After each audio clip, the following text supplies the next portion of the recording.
SER Podcast. Bienvenidos, soy Jaime García Cantero y esto es Tecnología en Hoy por Hoy. Hoy hablaremos de Rusia, de desinformación y de cómo las aplicaciones de control han conseguido en ese país detener la pandemia, no sabemos, pero desde luego amenazar a sus ciudadanos.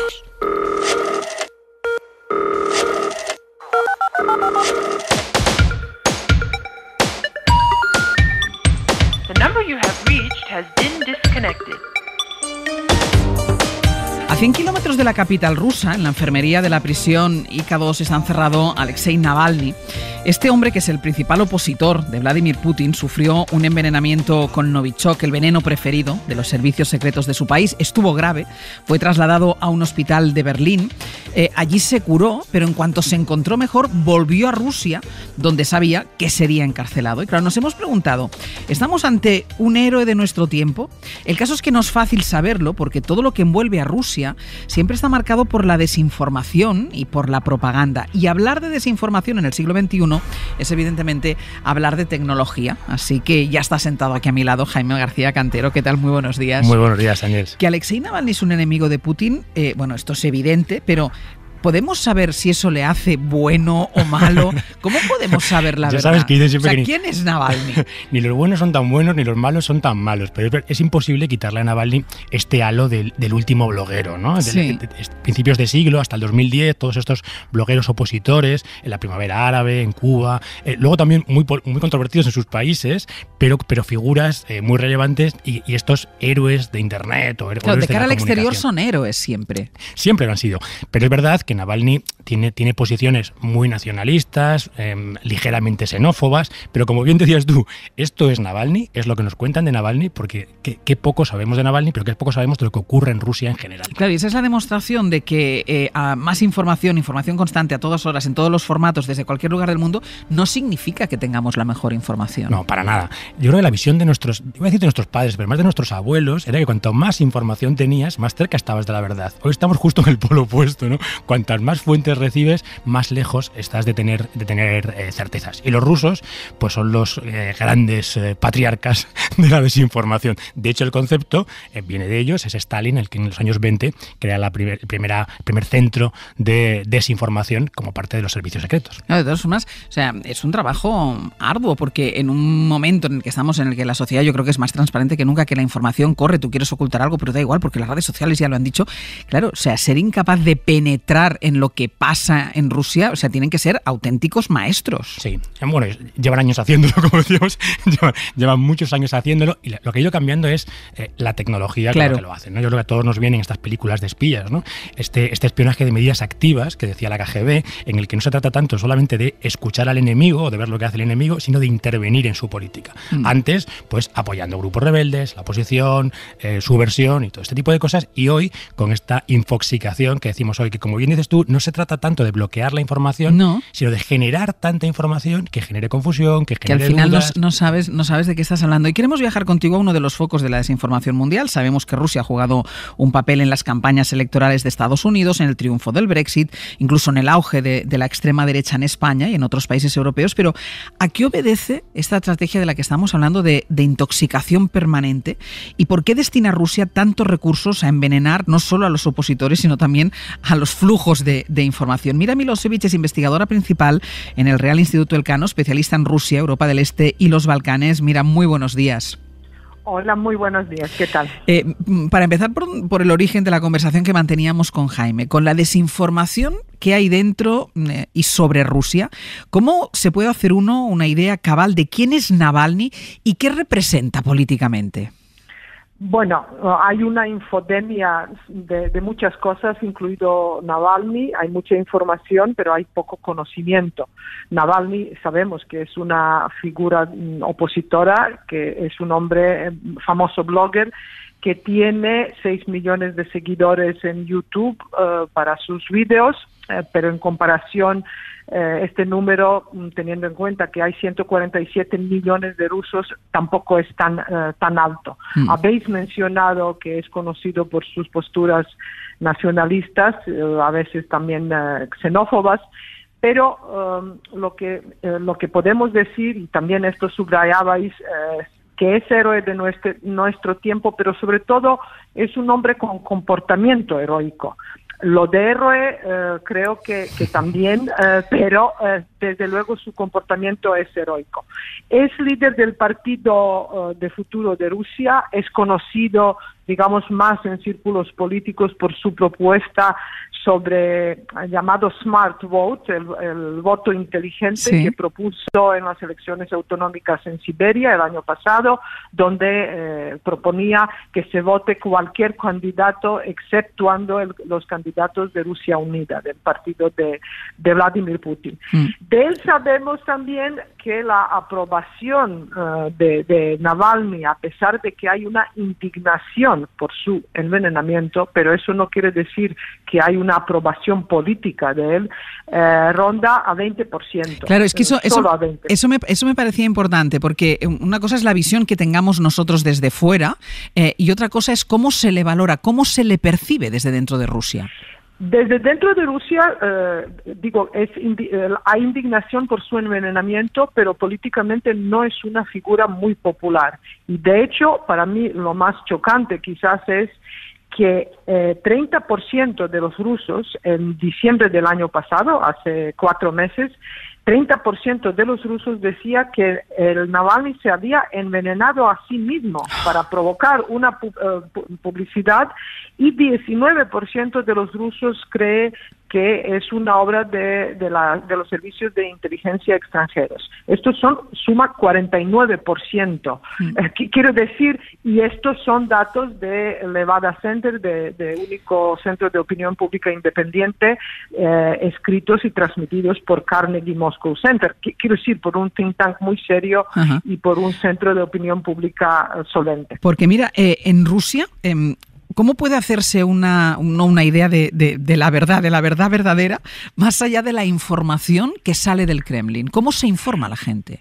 Bueno, la gente se informa, hay datos también muy significativos que, por ejemplo, de 2013 a 2020, ha evolucionado el número, mejor dicho, ha bajado el número de los rusos que mira la televisión estatal, de 88% que fue en 2013 a 74% que se declaró que mira canales de televisión en 2020, que todavía son muchos.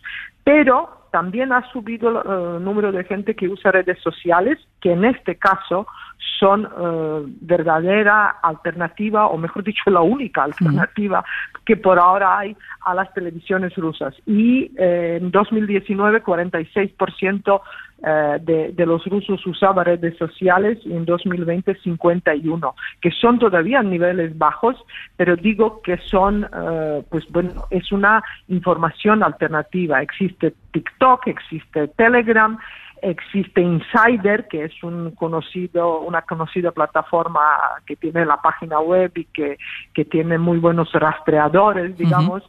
Existe prensa como Moscow Times, que todavía es un periódico que se publica en ruso y en inglés, y posiblemente el más objetivo de Rusia ahora mismo.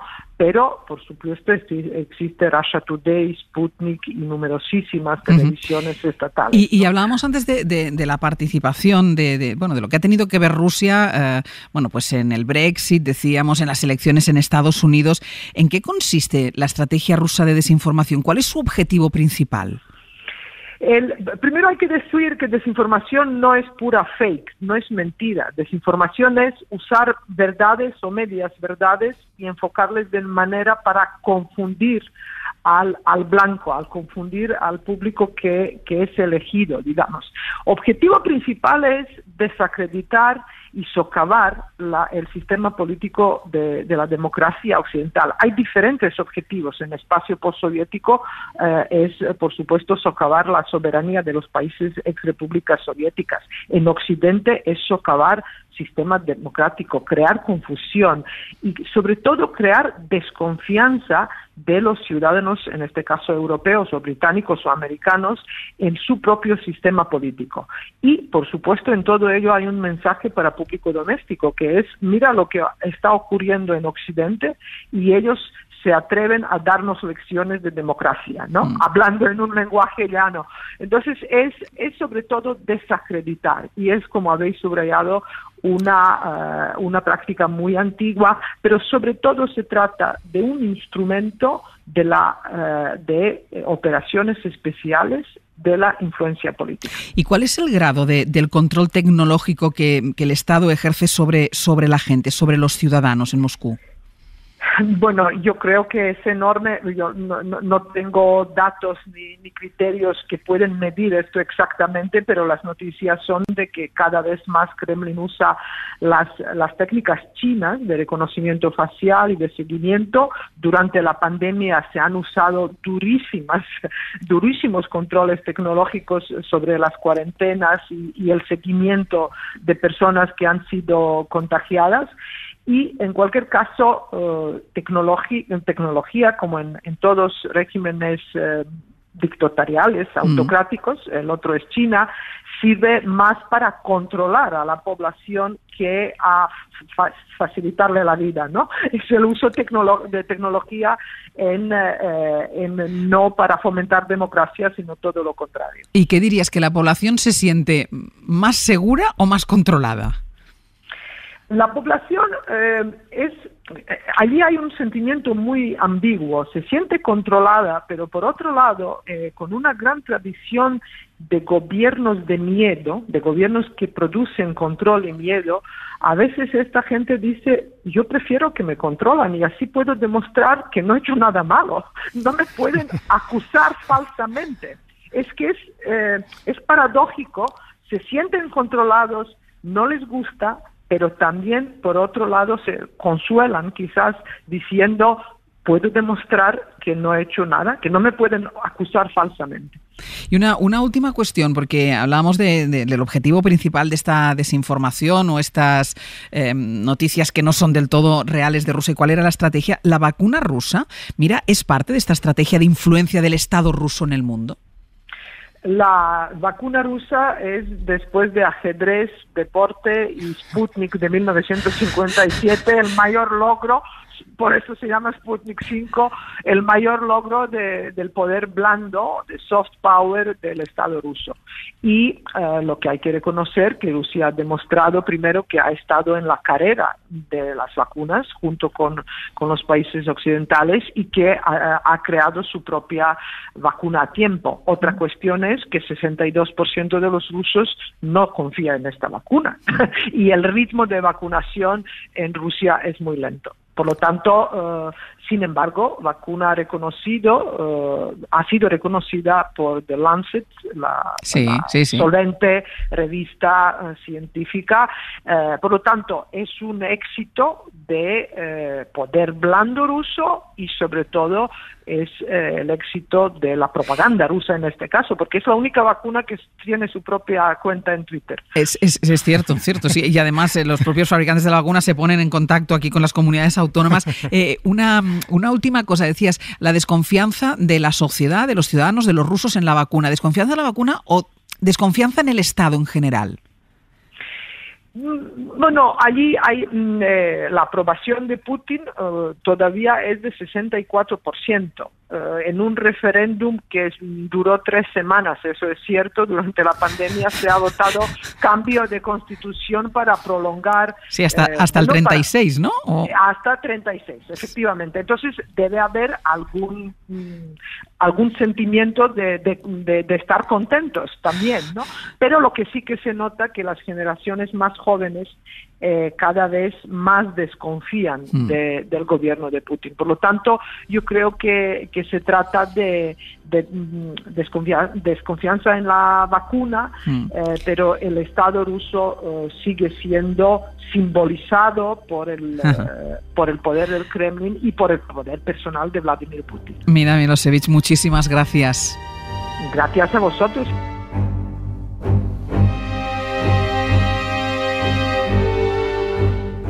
Ser Podcast.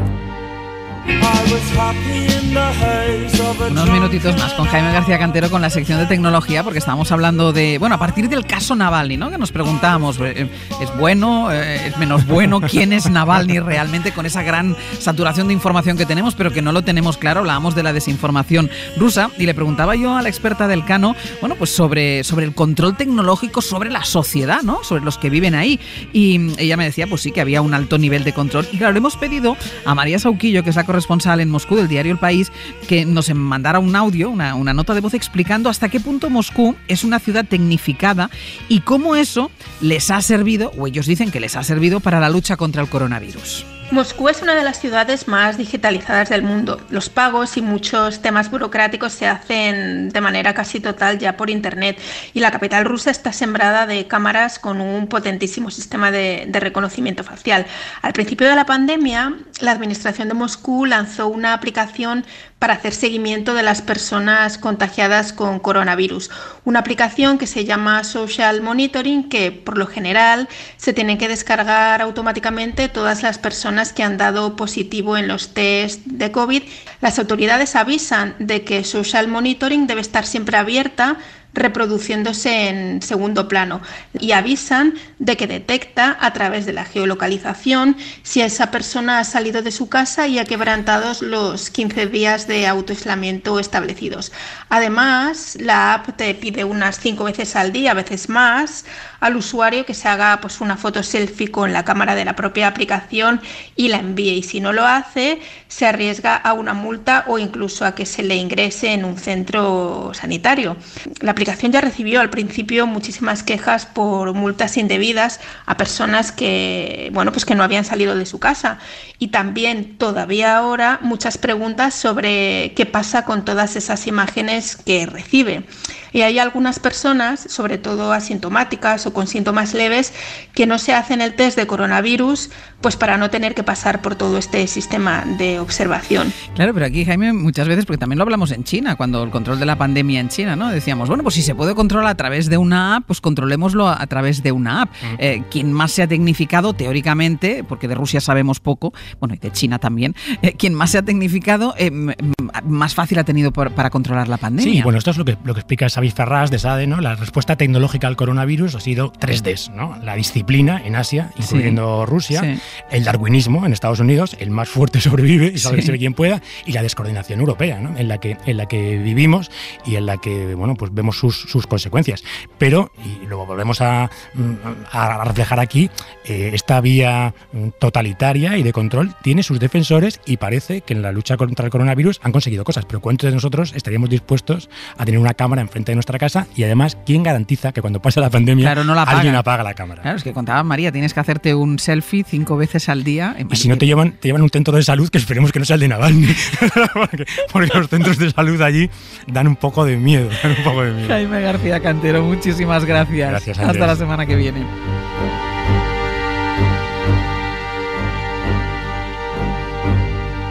Suscríbete a Hoy por Hoy.